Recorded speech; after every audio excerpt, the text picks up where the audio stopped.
Hi, this is Katherine and Christopher Tipper of HunterBenefits.com and Hunter Benefits. And Hunter Benefits, yeah. Hello, this is our second take, so it is our On the Couch Bourbon Friday edition. However, since it's the last video before Christmas, we're doing eggnog and bourbon. Hope that's okay. Notice we're not using the Blanton's. Apologies to the for this one, so it still tastes really good. Anyways, again, like I said, last video for 2020. All right, it's been quite the year. Are you looking forward to 2021? Well, I guess, but I'm always kind of cynical that I expect it to be crazy as well. Can we see a preview first? Can we see it? No, there's no. Oh, that's trailers. Oh, trailers for 2021? Yeah. No, because you wouldn't have believed the trailer for 2020. Yeah. So there's no trailers. All right. No Good trailers. point. Good, no point. All right.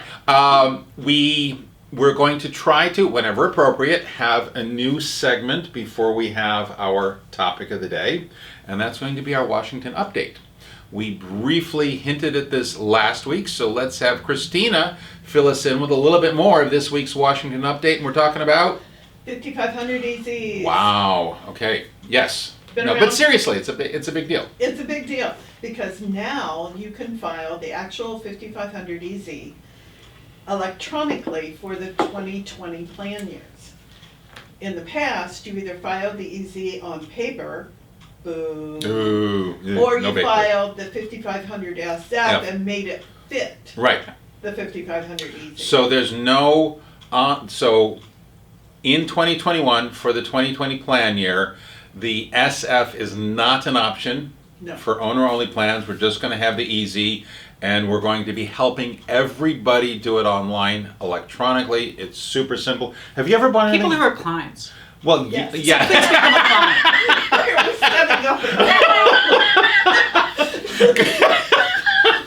I didn't know we were contractors for the IRS.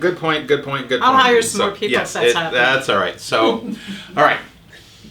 So thank you very much for that clarification, Catherine. I did not mean to say that. All right. Now then, so for the body or the hopefully interesting and informative part of the email, we're going to finish up with a segment we filmed last week about setting up new plan documents. Do you remember last week? It was about 5 years ago. It was about 5 years ago, yeah. So this is this is part two. This is part two of setting up a plan document with Hunter Benefits. Now, so we've got who gets in the plan, when, right? What money is going into the plan. So then the third and final thing is, how does money come out?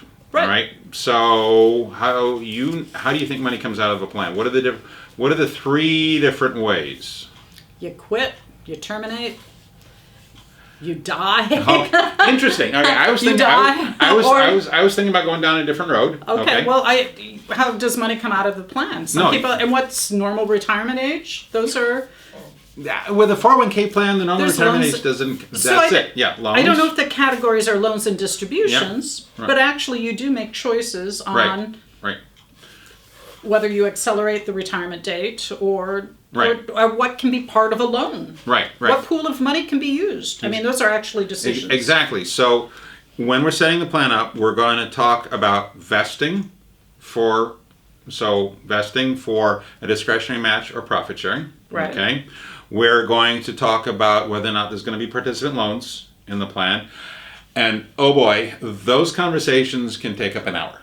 All right. People get very firm in their belief but we as to what... have defaults if you don't want to take an hour doing it. Well, absolutely. Okay. So we've got vesting. We've got participant loans.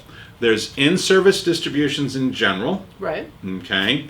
And then there are hardship distributions. Yep. All right.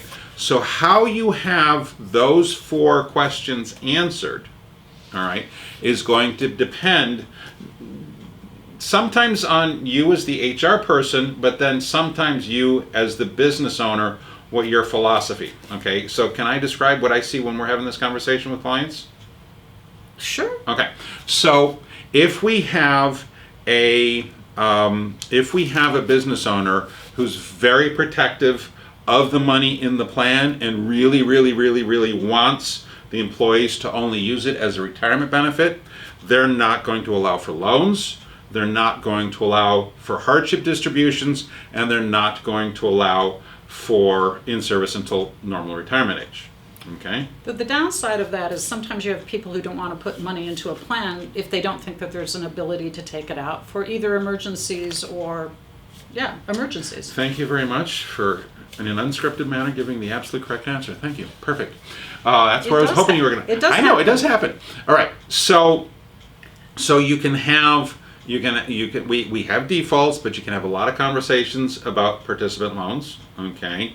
You can have a lot, there are specific reasons that allow for a hardship. We've actually got a lot more flexibility in that, and you can have a lot of conversations about in-service distributions. And an in-service distribution,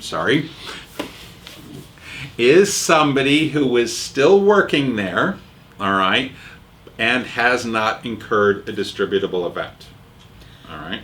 And once again, we do have a baseline that we can go to Yes. if you don't want to have this long conversation. Yeah, if somebody just, we could have a document interview take 5 minutes.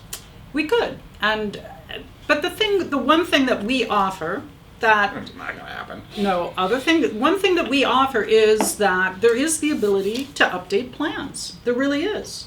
That is, your company grows and changes. If your needs are different, we can do it. So yes, you want to get something you can operate that's reasonable for what you're doing, and then you might review it. And then when you really want the long conversation with Christopher, you can have it. And it can be a Or great somebody conversation. on the staff, but yeah, right. Yeah. But I'm just sometimes starting a 401k plan, there is so much to it, and I don't want it to seem too overwhelming to start a document. We can either expand it as much as you need that conversation, or just kind of go, these are great defaults. Right. This is what people do in your industry. Exactly. So you've just brought up a really good point. Thank you very much. Okay. Thank you. By definition, we only have one new plan document interview. Because how many times is your plan document new? Once. Okay? Right? All right. But how many business owners, how many companies owners out there, after 3 or 4 years, how often is the company 3 or 4 years down the road exactly the same as the company when they first started? It's not. The company grows. We think of the company as being an organic being, all right? Hopefully that's not too weird, all right? But companies grow and change and mature. Guess what happens with retirement plans? They either get old and stale because you don't do anything with them, Right. or you can update them based on what you need. And so here, one of the values of Hunter Benefits is you're not just put in this box that box better fit you for 40 years or tough luck, Charlie. Right, thank you. We want to have the plan document be able to grow with you. Now, there are a couple of things in there, I'm not going to go in, but there are a couple of things in there that are considered protected benefits. So there are benefits that can't be taken away. But most things inside a plan document are either discretionary during the plan year or can be changed with the next plan year. So you're really only looking at how the plan operates for the next year.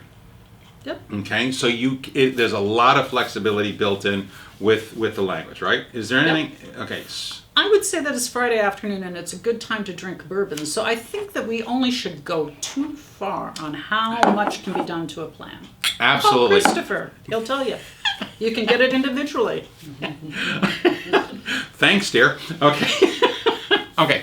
So I think we've briefly discussed, even though this is more than 2 or 3 minutes, all right, as briefly as a compliance geek can. Admittedly, all right? That is true. We've discussed the 3 main areas of a brand new 401k plan document. Yep. So, if you have any other questions, comments, or concerns and would like to ask me specifically about what the heck I'm talking about, please feel free to email us at sales@hunterbenefits.com. So, hopefully that was helpful. Give you a little bit more insight as to what goes into a plan document. So what do we say at the end of every video, Catherine? Thank God it's Friday. Oh, I was thinking more like, if you'd like more information, go to hunterbenefits.com or email us at sales@hunterbenefits.com. And like they say, for all the social media stuff, Don't forget to like, comment, share, do whatever you want, right? Do nice things. Do nice things. All right. See you guys in 2021. Thank you. Take care.